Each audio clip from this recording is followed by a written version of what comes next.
నేను పిటిషనర్ గా 11 గంటలకి లోపలికి పోతే ఒక గంట సేపు మమ్మల్ని కూర్చోబెట్టి గంట సేపు తర్వాత లోపలికి పిలవడం జరిగింది. ఇలా వారి అడ్వకేట్ దానం నాగేందర్ గారి అడ్వకేట్ నన్ను దాదాపు 5-6 గంటల పాటు క్రాస్ ఎగ్జామినేషన్ చేయడం జరిగింది. ఇలా వారు ఒక్కటే అడుగుతా ఉన్నారు, మీరు పిటిషన్ ఇచ్చిర్రు కానీ వారి కప్పుకున్న కండువ మీద హ్యాండ్ సింబల్ లేదు కదా, మరి కాంగ్రెస్ పార్టీ కండువ కాదు కదా అని అంటా ఉన్నారు. నేను క్లియర్ గా చెప్పిన కాంగ్రెస్ పార్టీ కండువ అంటేనే ట్రై కలర్ కండువ. ఖచ్చితంగా దీపాదాస్ మున్షి పక్షాన దీపాదాస్ మున్షి నాయకత్వంలో టిపిసిసి ప్రెసిడెంట్ రేవంత్ రెడ్డి గారి నాయకత్వంలో మార్చి 15/3/2024 నాడ కండువ కప్పుకొని కాంగ్రెస్ పార్టీలో చేరిండని చెప్పిన మార్చి 21/2024లో Congress party Secunderabad parliament candidate గా ఏఐసిసి అనౌన్స్ చేసింది. వారి ఏఐసిసి లిస్ట్ లో అనౌన్స్ చేసిన లిస్ట్ లో 46వ నంబర్ లో దానం నాగేందర్ గారి పేరు ఉన్నది అని అన్ని కూడా ఎవిడెన్స్ తో సహా చూపించడం జరిగింది. దానం నాగేందర్ గారు కాంగ్రెస్ పార్టీ పక్షాన పోటీ చేసి సికింద్రాబాద్ పార్లమెంట్ లో 4,29,000 ఓట్లు ఇలా తనకి పడ్డాయి. ఇది clear cut case.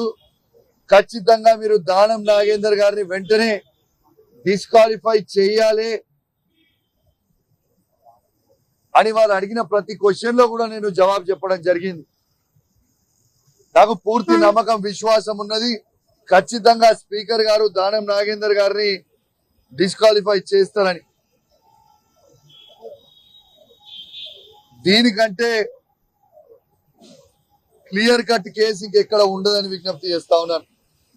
Rahul Gandhi గారేమో కాన్స్టిట్యూషన్ ని చేత పట్టుకొని దీన్ని మొత్తం బీజేపీ వాళ్ళు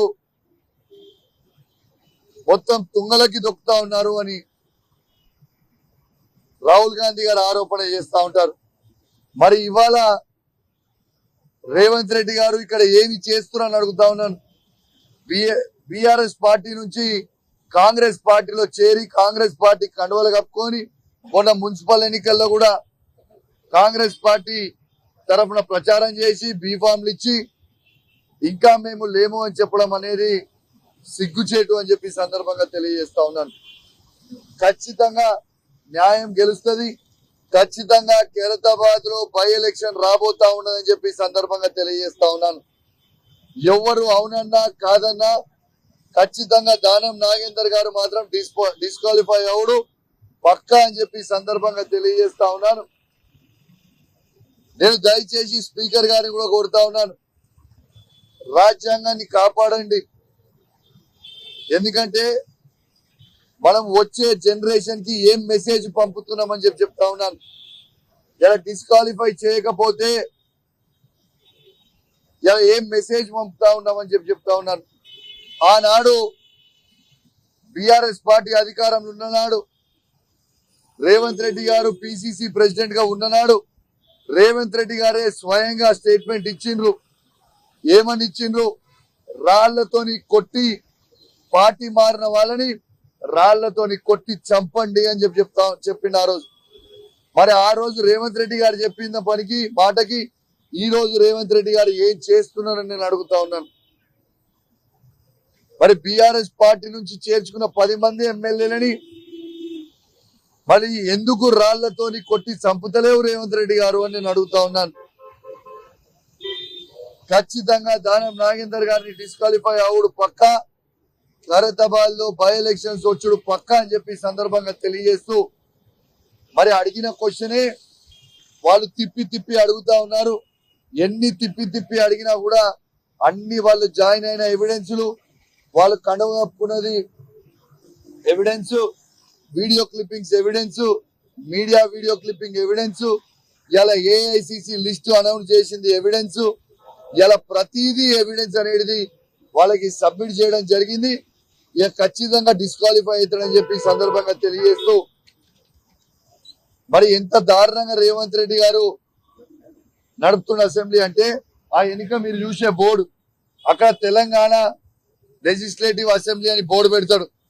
ఇలా ప్రెస్ ని లోపలికి అలవ్ చేయకుండా, ఇలా ప్రెస్ ని రోడ్డు మీద పెట్టి మేము మాట్లాడుతున్న సందర్భంగా మీరు మాట్లాడుతుంటే అక్కడ కవరేజ్ వస్తుందని ఇవాళ అక్కడ ఉన్న బోర్డు కూడా వీకేసిర్రు. ఇంత చిల్లర రాజకీయం రేవంత్ రెడ్డి గారి ప్రభుత్వం చేస్తుందనేది స్పష్టంగా కనబడతా ఉంది. ఆఖరికి అసెంబ్లీ ముందు, అసెంబ్లీ లోపలనేమో ప్రెస్ పెట్టనియరు, అసెంబ్లీ లోపల మాట్లాడనియరు. ఆఖరికి పాపం ప్రెస్ వాళ్ళని కూడా రోడ్డు మీద నిలబెడతారు. ఆ రోడ్డు మీద నిలబెట్టి కవరేజ్ వస్తుంది కదా అని మాట్లాడుతుంటే ప్రజలకి అసెంబ్లీ బ్యాక్గ్రౌండ్ బోర్డు కనబడొద్దని ఆ బోర్డు కూడా పోలీసు వాళ్ళకి చెప్పి పీకించేసి రేవంత్ రెడ్డి గారు. ఇంత భయం ఎందుకు రేవంత్ రెడ్డి గారు మీకు అని చెప్పి నేను అడుగుతా ఉన్నాను. ఈ దొంగ పనులు చేసుకుంటా దొంగనే దొంగ దొంగ దొంగ అన్నట్టు రేవంత్ రెడ్డి గారే అరుస్తారు పెద్ద నోరు పెట్టుకొని. కానీ ఖచ్చితంగా చెప్తున్నా, మీరు ఎన్ని చిల్లర పనులు చేసినా, ఎన్ని దొంగ నాటకాలు చేసినా ఖచ్చితంగా వచ్చే అసెంబ్లీ ఎన్నికలలో మాత్రం ఖచ్చితంగా మీకు ప్రజలు బుద్ధి చెప్పబోతా ఉన్నారని చెప్పి సందర్భంగా తెలియజేస్తూ సెలవు తీసుకుంటా ఉన్నాను. జై తెలంగాణ, జై కేసీఆర్. నేను బయటికి వచ్చిన తర్వాత నా తర్వాత మహేశ్వర్ రెడ్డి గారు లోపలికి పోయినరు, మరి ఇప్పుడే పోయినరు. మరి ఈ రాష్ట్రంలో కాంగ్రెస్ బీజేపీ మ్యాచ్ ఫిక్సింగ్ లాగా క్లియర్ గా కనబడుతుంది. మున్సిపల్ ఎన్నికలలో మీరు చూసిర్రు, కాంగ్రెస్ పార్టీలు చైర్మన్లు, వైస్ చైర్మన్లు బీజేపీ తీసుకున్నారు. ఇలా కాంగ్రెస్ బీజేపీ ములాఖత్ అనేది క్లియర్ గా కనబడతా ఉన్నది. ఇవాళ మహేశ్వర్ రెడ్డి గారు కూడా లోపలికి పోయినరు. మరి వారు కూడా కాంగ్రెస్ బీజేపీ ములాఖత్ కే నడుస్తారని అనుకుంటున్నా. ఎందుకంటే బడాబాయ్ చోటాబాయ్ ఇద్దరు కలిసి ఉన్నట్టుగా ఇలా కాంగ్రెస్ బీజేపీ కూడా అట్లనే ఉన్నది. ఇలా బీజేపీ వాళ్ళు కూడా ఏం చెప్తారో మరి బయటకు వచ్చాక చూడాలని చెప్పి సందర్భంగా తెలియజేస్తా ఉన్నాను. Thank you very much. Share చేయండి, లైక్ చేయండి, సబ్స్క్రైబ్ చేయండి. మరిన్ని వీడియోల కోసం బెల్ సింబల్ పై క్లిక్ చేయండి.